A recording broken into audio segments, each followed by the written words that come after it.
"You were my first real love," he said softly, and in that moment, the fragile world we had built in secret shattered around us. Have you ever felt a connection so intense and so forbidden, it threatened to undo everything you thought you knew about yourself? This is a story about a love that arrived in a shape that could never be held. If you believe in complicated love stories, subscribe to the channel and give this video a thumbs up. 4 years had passed since I'd seen my sister, and nearly 6 since I'd seen her son, Leo. The boy I remembered was a scrawny kid with wild hair, always brandishing a plastic sword in the backyard. But the man standing before me was 23, tall and composed, with a quiet intensity that made me feel utterly exposed. I hadn't prepared for that. I hadn't prepared for him. I'd fled to my sister's home in Chicago to escape the ruins of my life. My divorce had hollowed me out. 12 years of marriage, gone. My ex had found someone new before the ink on the papers was dry. I had not. My apartment in New York felt cavernous and cold, a monument to my failure. So when my sister begged me to visit for a long weekend, I caved. I told myself it would be simple, safe family time. The house smelled of cinnamon and comfort, a stark contrast to the thick snow falling outside. My sister's hug was tight, lingering longer than usual, a silent acknowledgement of my pain. Leo stood back, hands tucked in his pockets. For a second, I didn't recognize the man he'd become. His voice was a low rumble, his eyes sharp, yet they held a flicker of something ancient and familiar, like a secret we were both already keeping. We hugged, and for a strange, breathless moment, he didn't let go. "You look different," he murmured. I managed a smile.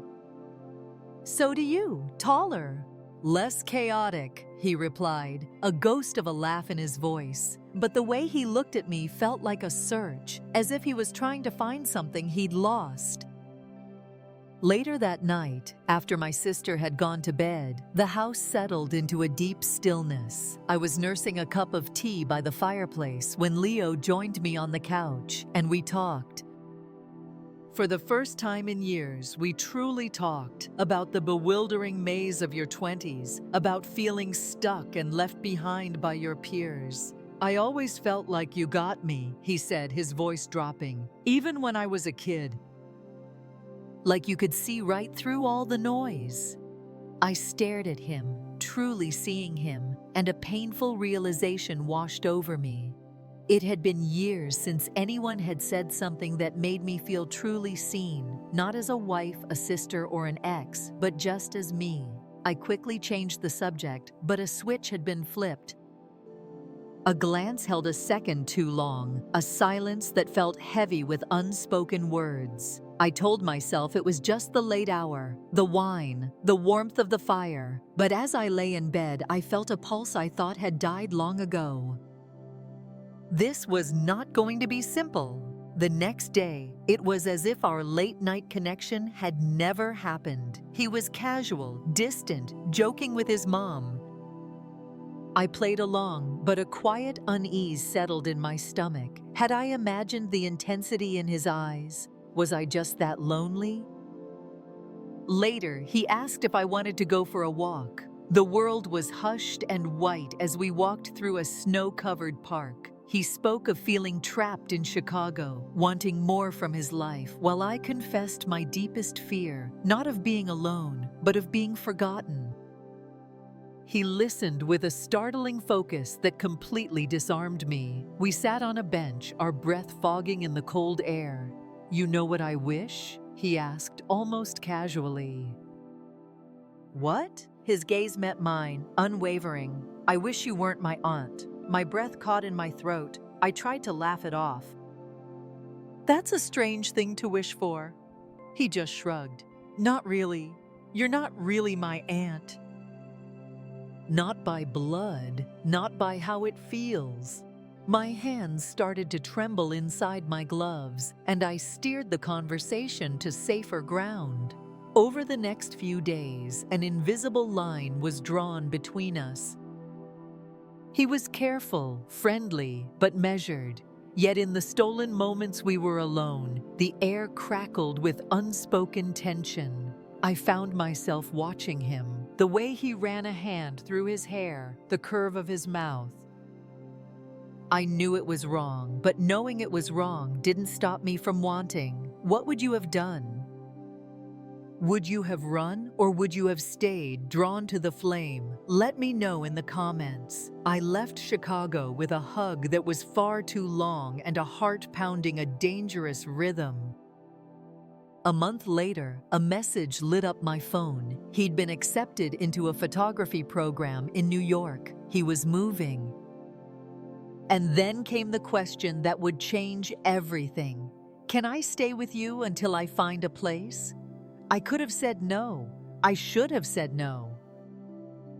I said yes. He arrived with one suitcase and a nervous smile. I tried to keep things casual, setting him up in the guest room and telling him to make himself at home. But the tension from Chicago hadn't vanished. It had just moved to a new zip code. Living together erased the lines between us with alarming speed. We fell into a domestic rhythm, shared morning coffees, late-night takeout, and long talks about his art. His photographs were raw and intimate, aching with a depth of emotion that mirrored my own. One night I found a photo of me from our walk in the park. In it, I looked peaceful, like someone who was worthy of being loved. I hadn't seen myself that way in years. There was no dramatic confession. It happened in the quiet moments, his hand brushing mine and neither of us pulling away, the silences that grew comfortable and charged.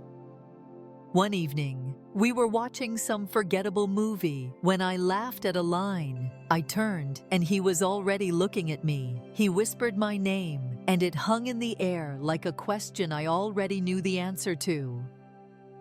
Every instinct screamed at me to stop him when he leaned in, but I was frozen. His kiss wasn't frantic or rushed. It was slow and careful, as if he understood it had the power to shatter us both.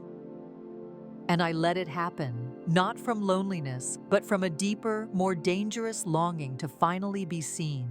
We didn't speak afterward. We didn't have to. The guilt came later, in waves, not for the act itself, but for what it meant. He was still the boy I was supposed to protect, not the man I was letting into my bed. I told myself it was a one-time mistake, a lapse in judgment, but it happened again. Not often, but enough to blur the lines between right and wrong until they were meaningless. He looked at me as if I was the only thing in his chaotic world that made sense. And perhaps that's why I let it continue.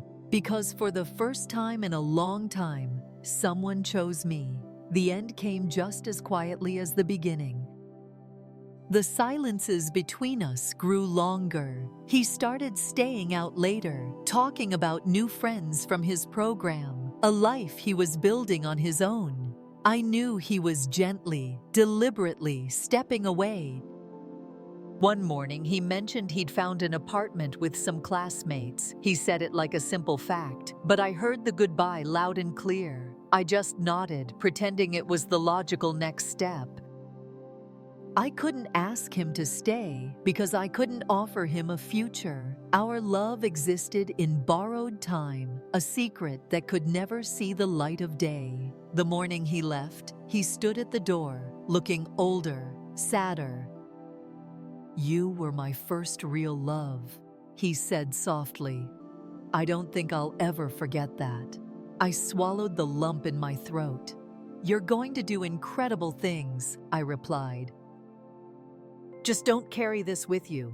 Let it be what it was." He gave me a sad smile, and after one last long hug, he was gone. The silence he left behind wasn't a punishment. It was a mercy. It was the space we needed to heal from something we were never equipped to handle. I don't regret saying yes to him staying with me. I only regret that our story had to end in silence, that the first love to find me after my world fell apart arrived in a form I could never keep. But for a brief, brilliant moment, I wasn't invisible. I was wanted. I was alive in a way I thought I had forgotten. And maybe, just maybe, that was enough. Thank you for watching. If this story touched you, please leave a comment below and subscribe for more tales of hidden love.